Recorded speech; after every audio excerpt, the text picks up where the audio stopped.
So let's talk Tommy Robinson and Ty Mitchell. Huge story. What really happened, okay? But before I dive in, I know people are watching my channel. I can see you. I can see that you've watched, but you haven't yet subscribed. So if you haven't yet subscribed, please don't forget to hit the subscribe button below. And for everyone who is already subscribed, thank you. Thank you so much for your continued support. I do appreciate it. So let's get back to the story.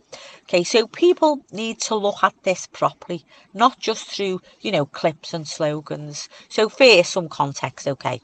So Mitchell is a professional boxer, as we know, a trained fighter who understands the damage, of course he does, of a punch and what that can do.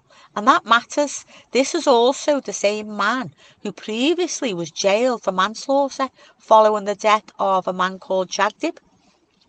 The man was 19, and what happened? It happened back in 2011, and Ty hit him, and 5 days later, he was dead. He struck his head on a pavement after being punched. One punch, fatal consequences.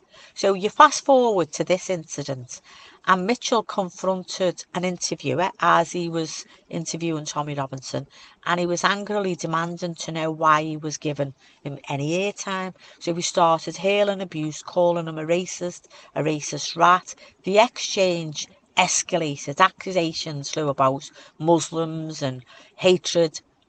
And before Mitchell then, what he'd done, he stepped in front of the camera and blocked the interviewer, and then went back and shoved Tommy, forcing the security to intervene.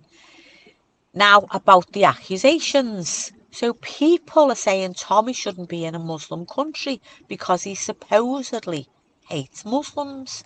But he's never said that, has he? In fact, he said the total opposite, that he has many, many Muslim friends. And he was criticising Islam, extremism and terrorism. Now, that is not the same as hating Muslims, and conflating the two is being dishonest. So the UK, as we know, is home to millions of Muslims, and within that large group, of course, there's going to be people who dislike other people's religions. We don't pretend that means all Muslims think the same. So why is that logic suddenly acceptable the other way around? Yeah?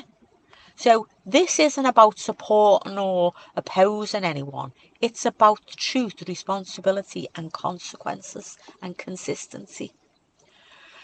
Yeah, words can be ugly, but when a trained fighter with a violent history loses control in public, that deserves scrutiny, doesn't it?